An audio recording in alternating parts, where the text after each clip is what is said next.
Bonjour à tous. Nous sommes une SAS avec 3 actionnaires, 20 000 euros de capital. Notre positionnement concerne l'innovation dans le domaine des ressources humaines. Imaginez 2 collaborateurs qui font le même métier, qui appartiennent à la même entreprise et qui se croisent tous les jours sur leur trajet, sans se connaître, et font finalement un trajet un peu insupportable. L'objet de Jobilix, c'est justement de proposer une réduction du temps de trajet par un échange de lieu de travail pour des collaborateurs qui font donc exercent un job identique dans la même entreprise, dans 2 établissements différents. L'idée est simple, je vois des sourcils qui se froncent, pourtant l'idée est très simple, et d'ailleurs tellement simple que nous avons rencontré le marché. Et c'est pour ça que nous sommes là devant vous. Carrefour nous soutient. Carrefour nous soutient et a apprécié notre étude des trajets, tout d'abord. Donc, nous analysons sur la base d'un fichier du personnel ou d'une partie d'un fichier du personnel que Carrefour nous confie.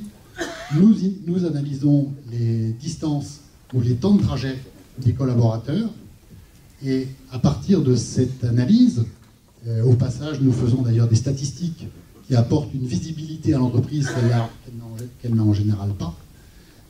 À partir de cette visibilité, nous proposons, c'est la 2e étape de notre application, une application en temps réel, cette fois-ci, qui permet de visualiser les échanges possibles, 2 par 2, et ensuite de gérer ces échanges. Voilà le contenu de l'application. Vous imaginez les gains, les bénéfices pour l'entreprise, mais aussi pour les employés. Le bien-être au travail, c'est une donnée qui existe, qui se répand aujourd'hui. La qualité de vie au travail, qui n'en a pas entendu parler aujourd'hui, je serais bien surpris.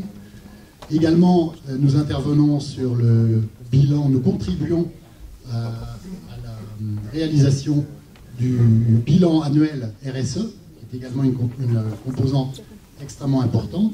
Et pour finir, nous contribuons également à la réalisation du plan de déplacement des entreprises.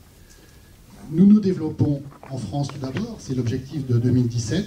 Nous avons besoin de financements complémentaires pour aller chercher les clients. Et nous prévoyons également, avec une roadmap très ambitieuse, de nous adresser à l'international à partir de 2018.